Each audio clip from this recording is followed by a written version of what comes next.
नमस्कार। इस बड़ी खबर के प्रायोजक हैं उन्नति home डिकोर, centre market, police booth चौराहा, मेरठ। घर को सजाइए उन्नति के संग।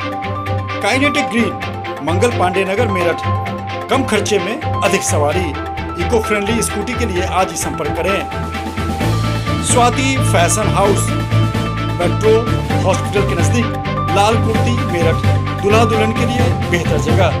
कांति देवी फाउंडेशन, देश की प्रसिद्ध राष्ट्रीय पर्यावरण संस्था, मेरठ। नमस्कार। रोजाना खबर में आप सभी का हार्दिक स्वागत है।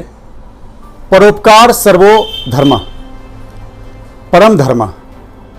जहां आप बैठे हैं वहां पे अगर कोई इंसानियत का जीता जागता उदाहरण पेश करे आपके सामने तो आप क्या कहेंगे? कोविड के नाम से, कोरोना के नाम से एक तरफ जहां सेकेंड वेव में लोगों की हालत खराब हो रही है, वहीं मेरठ के कुछ कर्ण ऐसे हैं जो लगातार आपकी और हमारी सेवा कर रहे हैं। यहाँ तक कि मेडिकल के कोविड वार्ड से लेकर और क्रांति भूमि की धरा तक आपके लिए और हमारे लिए भोजन का इंतजाम कर रहे हैं, दवाई का इंतजाम कर रहे हैं, तमाम चीज़ों का इंतजाम कर रहे हैं। इसी क्रांति भूमि मेरठ के एक ऐसे कर्ण हैं जो भाजपा के महानगर के मंत्री दीपक शर्मा, जो लगातार 15 दिनों से मेडिकल कॉलेज कोविड के बाहर मरीज के तीमारदारों के लिए वरदान से कम नहीं हैं।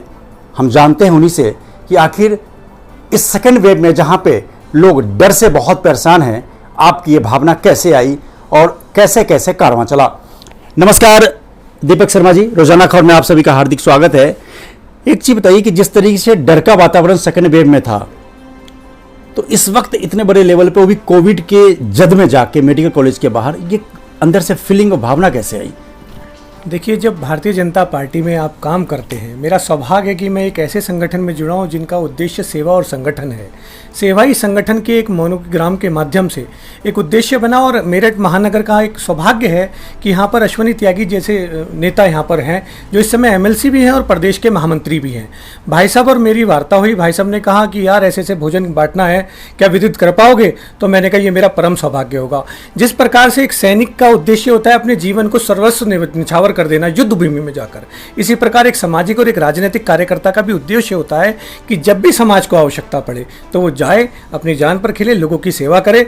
मैंने कोई बहुत बड़ा काम नहीं किया है, सिर्फ एक मेरा कोशिश है कि वहाँ जो लोग हैं, क्योंकि कोविड-19 का इस समय भय इतना, वातावरण माहौल इतना खराब है कि हर आदमी नहीं जा पा रहा, लेकिन हमने कोशिश की, मैंने अपना कर्तव्य धर्म निभाया है और वहाँ प्रयास किया है लोगों को भोजन देने का, जल देने का, काढ़ा देने का, दवाई उपलब्ध कराने का। तो वहाँ पे आप 15 दिन से सेवा कर रहे हैं, कैसा महसूस कर रहे हैं और किस तरह के लोगों, वहाँ के अनुभव आप मुझे दर्शकों से साझा कीजिए। देखिए, अब तो मुझे ऐसा लगता है कि अगर कल से मुझे ये कहा जाए कि वहाँ मत जाओ, तो मुझे लगेगा कि मेरी दिनचर्या ही डिस्टर्ब हो गई।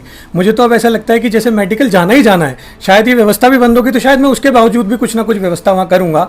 वहाँ पर सच में लोगों को आवश्यकता है, वहाँ तक कोई व्यवस्था नहीं पहुँच पा रही है। वहाँ उन लोगों को भोजन की, जल की, दवाई की या इस प्रकार की बिस्किट वगैरह जो भी आपूर्ति हो सकती है, क्योंकि बाजार बंद है, लॉकडाउन लगा हुआ है, दूर तक किसी प्रकार की कोई दुकान नहीं है, तो वहाँ सच में आवश्यकता है और उस आवश्यकता को पूरा करने का एक छोटा सा प्रयास माननीय अश्वनी त्यागी जी के नेतृत्व में मैंने किया है।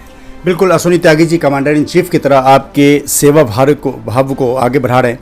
मैं चाहता हूँ कि अपने मुख से आप उन कर्मठ रणवांकुरों का भी नाम लें जो आपके साथ कदम ताल किए हुए हैं। मेरे साथ अमित कुमार है, आशीष भाई हैं, कुश जी हैं, हमारे साथ अभिषेक टोंक है, विनीश है, मयूर है। ये कुछ ऐसे लड़के हैं जिन्होंने, शायद मुझे तो लगता था, क्योंकि परिवार सबका होता है, पीछे डरना लगता है, माता पिता हैं, बच्चे हैं, लेकिन मैं अपनी सोचूं, मेरे साथ जो कार्यकर्ता हैं उन्होंने भी जान हथेली पे रखकर वहाँ सहयोग किया है। मैं उनका हृदय की गहराई से बहुत बहुत धन्यवाद व्यक्त करता हूँ आपके माध्यम से। सर, एक चीज़ बताइए कि जिस तरीके से मेरठ में कोविड को लेकर बीच में एक हफ्ते तक बहुत ज़्यादा लोगों में दहशत और काफ़ी कुछ ऐसा था कि लोग एक दूसरे पे विश्वास करना छोड़ दिए थे, सरकार के प्रति नाराज़गी। आप देश के सबसे बड़े पार्टी के मेरठ के एक जिम्मेदार पदाधिकारी हैं, मंत्री के तौर पे मैं एक जानने की कोशिश करता हूं कि सरकार के प्रति अचानक नाराज़गी क्यों हो गई थी? देखिए, आप वास्तविकता को देखिए, विभूति जी, आप इस समय लगभग 50,000 लोगों का एक पोर्टल चला रहे हैं, बड़ा एक नेटवर्क चला रहे हैं और आपकी बात लोगों तक जाती है। इसलिए मैं आपको बताता हूँ, आप समझ भी रहे हैं। मान लीजिए डिमांड और सप्लाई की पोजीशन है, डिमांड है 1000 की और सप्लाई है 100 लोगों की। एकदम जिस तरीके से वर्स्ट हुआ, म्यूटेशन हुआ कोविड-19 का, तो ऑक्सीजन की आवश्यकता भरपूर पड़ी और उपलब्धता थी बहुत कम थी।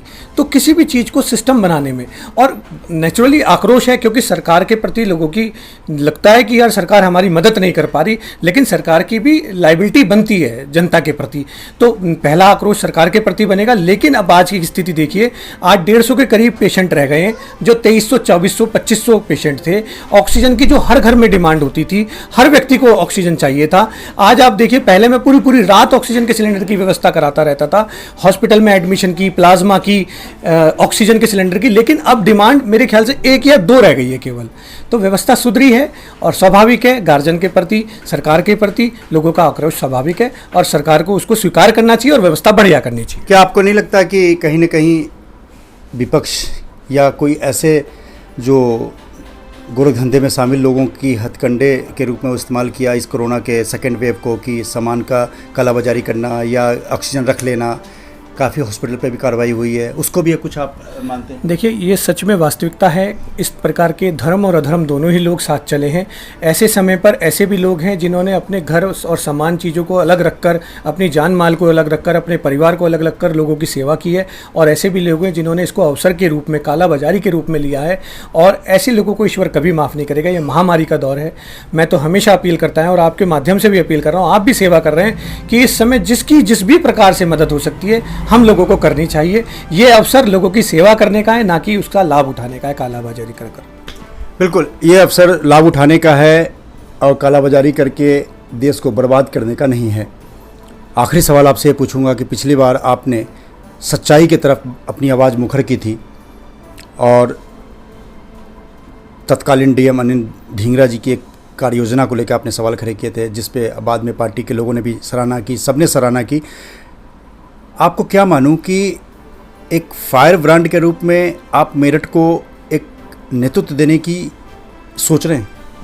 देखिए, मैंने इतना बड़ा नहीं सोचा है, लेकिन मुझे इतना पता है कि मैं जिस पार्टी से, जिस संगठन से जुड़ा हूँ, हमारा मूल संगठन जो हमें सिखाता है वो सच के साथ रहना, सच के साथ खड़े रहना और लोगों की मदद करना। और अगर कहीं भी किसी प्रकार का प्रपंच या कोई षड्यंत्र या कोई गलत किसी प्रकार का काम हो रहा है तो उसके ऊपर मुखर अपनी आवाज़ को उठाना, चाहे वो कितना भी ताकतवर आदमी क्यों ना हो। वो उस समय जो भी अधिकारी थे, मेरी बात सच्चाई में थी, मैंने सच्चाई को लिया था और प्रामाणिकता के साथ लिया था। और मैं आगे भी अगर कोई बात होगी तो बड़े विश्वास से और प्रामाणिकता के साथ उसको जाकर किसी भी प्लेटफॉर्म पर उठाना होगा, उठाऊंगा। बिल्कुल। मेडिकल कॉलेज के एक आखिरी सवाल कि आप मेडिकल कॉलेज से सहानुभूति के तौर पे और दिल से आपका मेडिकल कॉलेज का लगाव हो गया है, कब तक कारवां चलेगा? जब तक संभावना और कोशिश इस प्रकार की है कि जब तक लॉकडाउन लगा रहेगा, जब तक हम इस प्रकार की आपूर्ति करते रहेंगे। लॉकडाउन खुल जाएगा, दुकानें खुल जाएंगी, लोगों को ज़रूरत की चीज़ें मुहैया होने लगेंगी, फिर उसके बाद शायद हम ना करें। बहुत बहुत धन्यवाद रोजाना खबर से बात करने के लिए। धन्यवाद विभूति जी। बिल्कुल, कहते हैं जाके फटे ना पीर बबाई, वो क्या जाने पीड़ पड़ाई। जी हाँ, आपके घर में अगर समस्या से किसी की परेशानी के कारण किसी की जान गई है या कोई बीमार पड़ा है तो आप इस भावना को और दीपक शर्मा की बात को बड़ी संजीदगी के साथ स्वीकार करेंगे और आपका साथ रहा तो ऐसे कर्ण का मेरठ में हर जगह स्वागत होगा।